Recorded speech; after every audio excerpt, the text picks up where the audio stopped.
Hey guys, welcome back to the channel. So आज हम करने जा रहे हैं आपके सिविक्स लास्ट चैप्टर जो कि है आउटकम्स ऑफ डेमोक्रेसी। जैसा कि आप सब जानते होंगे, हर वीडियो की तरह ये भी एक easy one shot explained video होने वाला है जिसके एनसीईआरटी नोट्स और स्लाइड्स का लिंक नीचे डिस्क्रिप्शन में दिया हुआ है, आप लोग जाके चेकआउट कर सकते हैं। एंड हाँ, इस लेक्चर के बाद एनसीईआरटी रीड करना मस्ट है। सो चलिए स्टार्ट करते हैं। सबसे पहले हम सब एक चीज जानते हैं कि आउटकम्स का मतलब होता है एंड रिजल्ट या परिणाम। अब हमारे चैप्टर का नाम है outcomes of democracy, means democracy के आने के बाद क्या हुआ हमारे कंट्री में, इसका एंड रिजल्ट क्या रहा हमारे कंट्री में, वो हमें बेसिकली चैप्टर में देखना है। सो सबसे पहले टॉपिक आता है how do we assess democracy outcomes. और आप ऐसा कह सकते हैं वाई डेमोक्रेसी इज बेटर। तो हम सब ये मानते हैं कि डेमोक्रेसी को जब हम दूसरे गवर्नमेंट फॉर्म से कंपेयर करते हैं तो ये बेस्ट वे में निकल के आता है। इसमें कुछ पॉइंट्स हैं कि क्यों डेमोक्रेसी बेटर है। इसमें फर्स्ट पॉइंट आता है promotes equality among citizens. It means कि हम सब लोग को इक्वली ट्रीटमेंट मिलता है, क्योंकि हर टाइप के गवर्नमेंट में पॉसिबल नहीं होता। ये पॉसिबल होता है सिर्फ एक डेमोक्रेटिक गवर्नमेंट में, जो कि हमारे इंडियन डेमोक्रेसीज में है। सेकेंड इसमें आता है it enhances the dignity of an individual. मतलब हमारे डेमोक्रेसी में जो एक इंडिविजुअल है उसके गौरव को बढ़ाने का, इन्हेंस करने का काम करता है डेमोक्रेसी। थर्ड इसमें आता है improves the quality of decision making. Actually में हमारे डेमोक्रेसी में कोई भी अगर डिसीजन लिया जा रहा है तो वो एक प्रॉपर डिबेट डिस्कशन के बाद ही होता है। तो क्योंकि एक बार डिबेट हो चुका है, लोग अपने अपने ओपिनियंस रख चुके हैं सामने में, तो इससे जो भी डिसीजन लिया जाता है वो सबके बारे में सोच के लिया जाता है, जिससे जो एक डिसीजन लिया जा रहा है उसकी क्वालिटी और इम्प्रूव होती है। और ये जो पॉइंट था, इसका एक डिसएडवांटेज भी है कि अगर हम डिबेट कर रहे हैं, सबके ओपिनियंस को सुन रहे हैं, तो डिसीजंस को बनाने में और उसको अप्लाई करने में काफ़ी ज़्यादा टाइम लग जाता है। फोर्थ इसमें आता है it provides a method to resolve conflicts. It means ये हमें एक वे प्रोवाइड करता है जिससे जो भी हमारे आपसी झगड़े हो रहे हैं किसी भी बात को लेके, किसी भी रिजल्ट्स को लेके, तो अपन उसको सॉल्व कर सकते हैं एक डेमोक्रेसी में। फिफ्थ इसमें इसी से रिलेटेड आता है allows room to correct mistakes. It means हमारे डेमोक्रेसी में अगर आपसे अनजाने में कोई छोटी मोटी गलती हो गई है तो उसको सुधारने का एक चांस आपको मिलेगा। अब हमने ये सब तो जान लिया कि क्यों डेमोक्रेसी बेटर है एंड ऑल, बट अगर आपसे कोई पूछ दे why do we assess democracy, तो आप ऐसा कह सकते हैं इस मेरे डेमोक्रेटिक कंट्री से मेरे कुछ एक्सपेक्टेशंस है। अब हमें हमारे डेमोक्रेसी में एक डिलेमा देखने को मिलता है। डिलेमा बेसिकली मीन्स एक ऐसा सिचुएशन जहां आके हम अटक जाते हैं कि कौन सा सही है। तो उस केस में डेमोक्रेसी के लिए हम ये कह सकते हैं कि डेमोक्रेसी प्रिंसिपल के पॉइंट ऑफ व्यू से तो सही है, पर जब हम इसको एक्चुअल लाइफ में प्रैक्टिस करते हैं तो ये उतना बेटर फेल्ट नहीं होता, क्योंकि हम अभी पढ़ रहे हैं लोगों को इक्वालिटी मिलती है, बट एक्चुअल में अगर देखें तो कहीं ना कहीं हम एक चीज नोटिस करते हैं कि जो रिच पीपल है वो और भी रिच होते चल जाते हैं एंड जो पुअर पीपल है वो पुअर ही रह जाते हैं। हम पढ़ते ऐसा है कि हमें डिग्निटी मिलती है, बट आज भी हमारे यहाँ डिस्क्रिमिनेशन होता है कास्ट के बेसिस पे, जेंडर के बेसिस में और बहुत सारे वेज में। तो इसलिए ये डिलेमा दिया हुआ है कि डेमोक्रेसी प्रिंसिपल वेज में थियोरेटिकली अच्छा है, बट जब हम इसको रियल लाइफ में प्रैक्टिस करते हैं तो ऐसा कुछ नहीं होता। इसके लिए हम एट लास्ट हम एक सिंपल कंक्लूजन देंगे कि democracy is just a form of government जो कि ऐसे कंडीशंस प्रोवाइड करती है, ऐसे कंडीशंस क्रिएट करती है जिससे हम कुछ अचीव कर सकते हैं। चलो अब बढ़ते हैं नेक्स्ट टॉपिक की ओर, जो कि है most basic outcomes of democracy.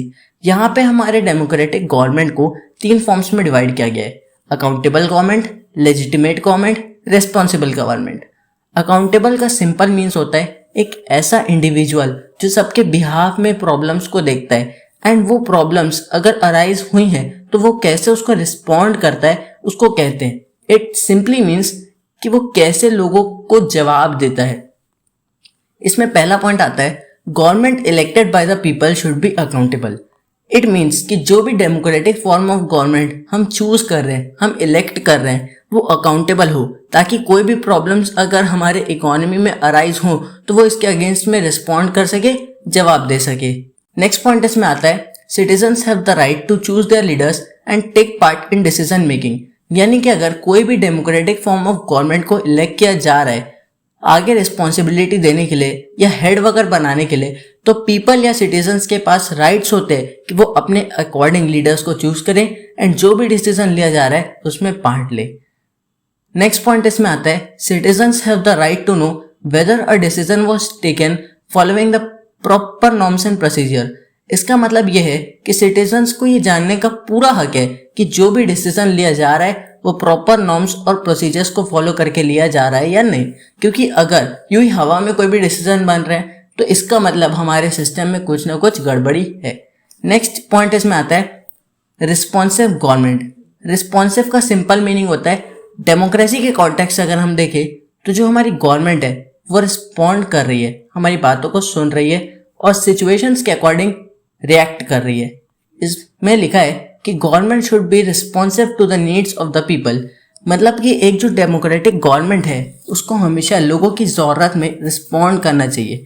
Next point लिखा है, citizens have the right to hold out protest against the actions of the government, यानी कि सिटीजन्स के पास ये राइट होता है कि अगर गवर्नमेंट के एक्शंस में कोई भी नेगेटिव पॉइंट है तो वो लोग उनके अगेंस्ट में प्रोटेस्ट कर सकते हैं।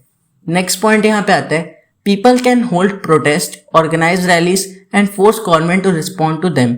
इट मीन्स कि अगर हमारे गवर्नमेंट में हमारी गवर्नमेंट बातों को सुन नहीं रही है, इग्नोर कर रही है, देन हम उनके खिलाफ प्रोटेस्ट करके, रैलीज करके गवर्नमेंट को फोर्स कर सकते हैं कि वो हमारी बातों को सुने, हमें रिस्पॉन्ड करें, क्योंकि वो एक रिस्पॉन्सिव गवर्नमेंट है और हमारी वजह से वो रिस्पॉन्सिव गवर्नमेंट बनी है।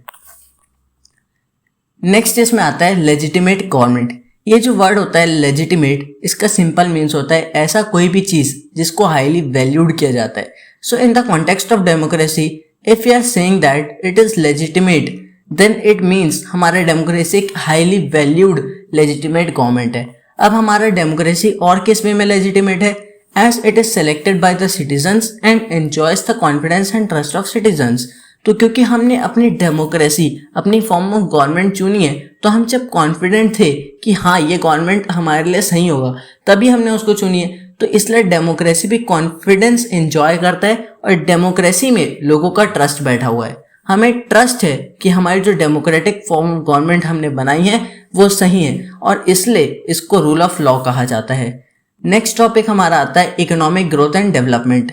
इसमें दो केसेस बन जाते हैं कि डेमोक्रेसी से हम क्या एक्सपेक्ट करते हैं एंड डेमोक्रेसी क्या हमें देती है। सिंपल भाषा में एक्सपेक्टेशंस वर्सेस रियलिटी का केस है।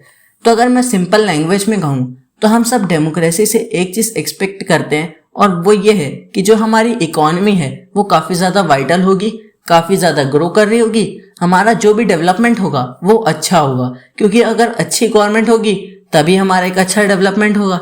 बट एक्चुअल रियलिटी के लिए यहाँ पे एक डाटा दिया हुआ है कि जो 1950 से 2000 के बीच का टाइम पीरियड था, जो डिक्टेटरशिप रहती थी, तो जो डिक्टेटरशिप थी वो तो नॉन डेमोक्रेटिक गवर्नमेंट का पार्ट है।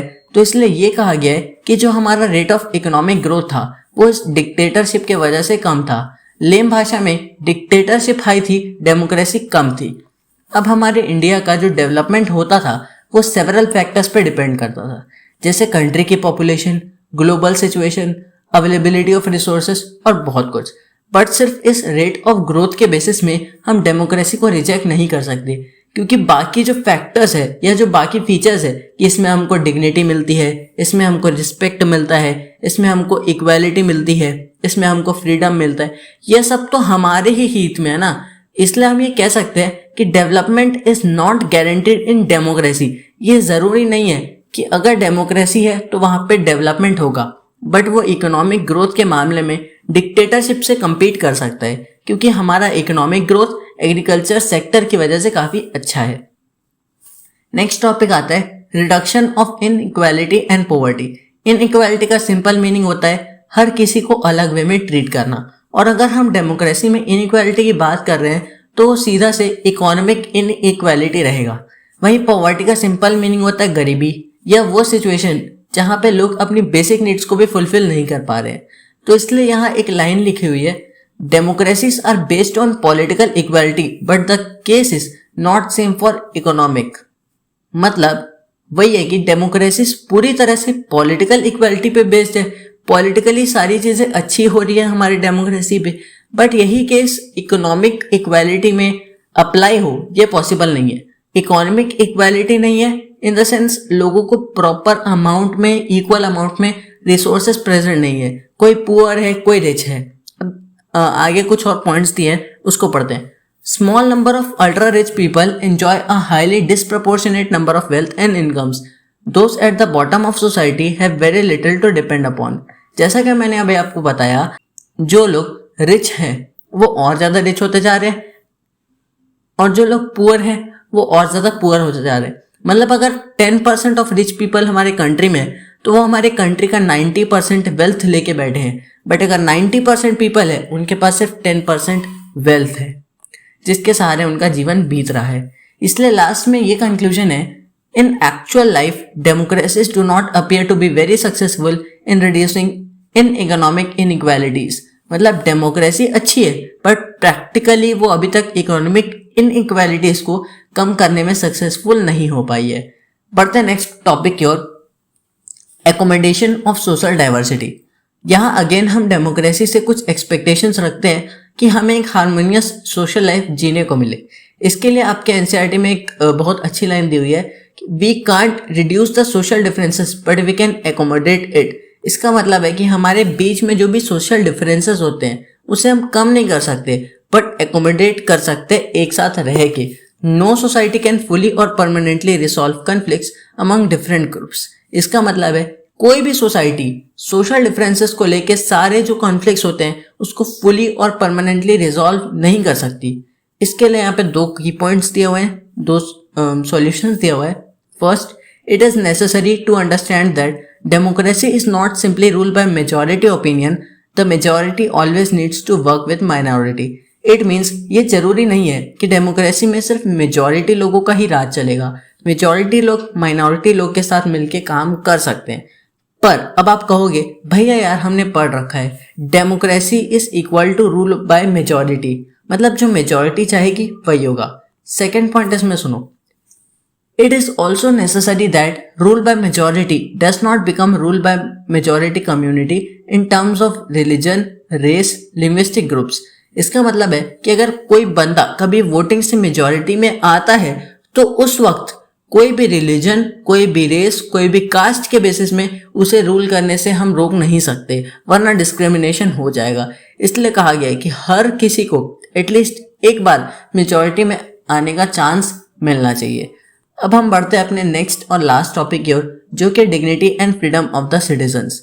तो पहले जैसा कि डिक्टेटरशिप था हमारे कंट्री में, तो उस वक्त क्या होता था कि अगर हमें अपनी डिग्निटी, अपना फ्रीडम चाहिए तो हमें उसके लिए आवाज उठाना पड़ता था, लोगों को उनके अगेंस्ट जाना पड़ता था। बट जब से डेमोक्रेसी आई, डेमोक्रेसी हमेशा लोगों को गौरव यानी डिग्निटी और आज़ादी यानी फ्रीडम दिलाने में हमेशा से सुपीरियर रही है। इसलिए यहाँ पे एक पॉइंट दिया हुआ है, democracy stands much superior to any other form of government in providing dignity and freedom of an individual. इसी के कंक्लूजन में कुछ ऑनलाइंस और पॉइंट्स दिए हुए हैं। Democracy provide dignity by giving rights to women and reservation to certain caste group. मतलब democracy dignity provide करता है किस वे में, वुमेन्स को उनका हक दिला के, राइट्स दिला के, क्योंकि बाकी फॉर्म गवर्नमेंट जो रहती है वो जनरली मेल डोमिनेटेड रहते हैं और हमारी जो डेमोक्रेसी होती है वो वुमेन्स को कास्ट ग्रुप्स में रिजर्वेशन दिलवाती है। बाकी फॉर्म्स में कास्ट के बेसिस पे डिस्क्रिमिनेशन हो जाता है और वुमेन्स को प्रॉपर रिजर्वेशन नहीं मिल पाता। नेक्स्ट पॉइंट आता है freedom to people by giving fundamental rights. यानी डेमोक्रेसी फ्रीडम प्रोवाइड करता है लोगों को कुछ फंडामेंटल राइट्स प्रोवाइड करके, in the sense right to equality, right to education, right to vote और बहुत सारे राइट्स हमारे डेमोक्रेसी में हम फ्रीली एंजॉय कर सकते हैं। तो गाइज इसी के साथ हमारे चैप्टर का एक्सप्लेनेशन खत्म होता है इधर ही। एंड आई होप कि आपको चैप्टर का वन शॉट एक्सप्लेनेशन समझ आ गया होगा। एंड इस वीडियो के स्लाइड्स, नोट्स सबके लिंक नीचे डिस्क्रिप्शन में दिए हुए है, so please check out the description. And अगर आपको एक्सप्लेनेशन अच्छा लगा so like, share and subscribe. And if you have any doubt you can write comment in the comment section. We'll meet in the next one. Till then, thank you so much for watching. Bye.